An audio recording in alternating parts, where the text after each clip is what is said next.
हे विश्वचे माझे घर, ग्लोबल विलेज, वसुधैव कुटुंबकम, हे सगळं एका ठिकाणी बोलायचं आणि दुसरीकडे अमुकना बॉयकॉट करायला पाहिजे असं म्हणायचं. ऐसा कैसा चलेगा? खरं तर हे असले सरसकट बॉयकॉट वगैरेची मागणी करणारे जे असतात ते देशाचेही शत्रू असतात. कारण जर इथल्या असल्या काही मूर्खांकडून प्रेरणा घेत जगातल्या इतर देशांनी हाच कित्ता गिरवला तर? आता बघा, जगातील सर्वात जास्त स्थलांतरित नागरिक कुठल्या देशाचे आहेत? ओळखा बघू. बरोबर, आपल्या. आता ते काही दुसऱ्या हिंदू बहुल देशात तर राहत नाहीयेत, राहतात ख्रिश्चन किंवा मुस्लिम बहुल देशात. आता अरे जाऊ देत, आपण 140 कोटी आहोत, 3-1 कोटीने काय फरक पडतोय, असं जर तुमच्या मनात येत असेल तर हे सर्व नीट ऐका. 2018च्या अंदाजानुसार 3,20,00,000 लोक तेव्हा देशाबाहेर राहत होते. त्यातले 1.5 कोटी मुस्लिम बहुल अथवा मुस्लिम राष्ट्रात होते. का? तर अर्थातच कामधंद्यासाठी.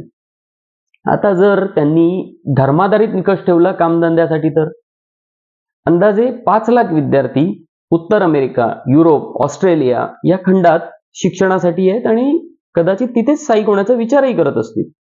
आता तिथल्यांनी शिक्षणासाठी पुन्हा तोच धर्माचा निकष ठेवला तर अंदाजे 50-60 लाख भारतीय राहत असलेल्या अमेरिकेने जर इतरांना बॉयकॉट करत फक्त ख्रिश्चन धर्म असलेल्यांकडूनच माल व सेवेची आयात करायचं ठरवलं तर आपल्याला निर्यातीत नुकसान किती होईल माहितीये?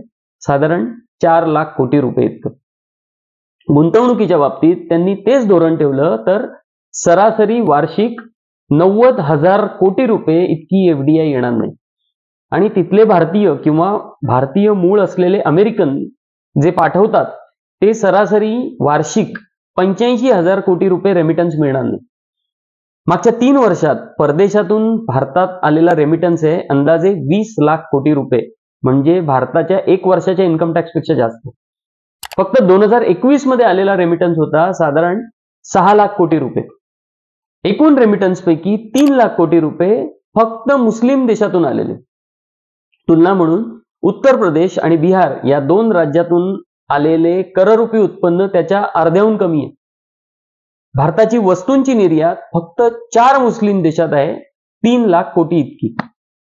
जर त्यांनी बॉयकॉटचा विचार केला तर आता कोणाला वाटेल की हे सगळं जर तरच आहे, पण हे तर मान्य आहे ना की इतर देश हा असला अचरट विचार करत नाहीत, धर्माधारित वागत नाहीत, ते निकष ठेवत नाहीत. हे चांगलं आहे आणि त्यांनी तसा विचार न करणे योग्य आहे, शिवाय भारताच्या फायद्याचं सुद्धा आहे. पण इथल्या घटनांचा प्रतिक्रिया येणारच नाहीत असाही भ्रम ठेवणं योग्य नाही, कारण मूर्ख तिथेही आहेत. उदाहरणार्थ, बेंगळुरूमध्ये काँगो देशाच्या विद्यार्थ्याचा पोलीस स्टेशनमध्ये मृत्यू झाला आणि पडसाद काँगोमध्ये आले. भारतीयांच्या संपत्तीवर तिथे हल्ले झाले. दक्षिण आफ्रिकेत गुप्ता बंधूंचं नाव तिथल्या राजकीय भ्रष्टाचारात आल्यामुळे तिथेही भारतीय नागरिकांवर हल्ले झाले. एकूण 72 मृत्यू झाले, ज्यात बहुसंख्य भारतीय होते. मध्यंतरी भारतातल्या घटनांचे पडसाद अरबी देशात पडून तिथून भारतीयांना हाकलून देण्याची मागणी जोर धरत होती. तेवढ्यात कोविड आला. नॉर्मन टेबिट नावाचा इंग्लंडमध्ये कट्टरवादी विचारसरणी असलेला संसद सदस्य, त्याने प्रत्येकाच्या निष्ठेची परीक्षा घ्या असं सुचवलेलं. म्हणजे भारत आणि इंग्लंड मधल्या क्रिकेट मॅच मध्ये भारतीयांनी जर इंग्लिश खेळाडूंची चेष्टा केली किंवा भारतीय संघाला प्रोत्साहन दिले तर त्या सगळ्यांची निष्ठा इंग्लंड प्रती नाही असं समजून त्यांच्यावर राजद्रोहाचा खटला भरा आणि त्यांना हाकलून द्या अशी मागणी केली. कतारमध्ये मध्यंतरी 2ऱ्या क्रमांकावर ट्रेंडिंग होतं बॉयकॉट इंडियन प्रोडक्ट्स. म्हणून म्हटलं, असा विचार करणारे, असं वागणारे फक्त मूर्खच नाहीत तर देशाच्या प्रगतीचेही विरोधक असतात. आपण आयसोलेशन मध्ये राहत नाही आणि टेक्नॉलॉजीमुळे जग जवळ आलंय. त्यामुळे जर लक्ष देशाची प्रगती हे असेल तर विचारपूर्वक वागतील ही अपेक्षा. आता कदाचित काही जण इंडियन व्हॉइसलाही बॉयकॉट करा म्हणतील, पण सुज्ञ सबस्क्राईब करून सपोर्ट करतील अशी अपेक्षा. धन्यवाद.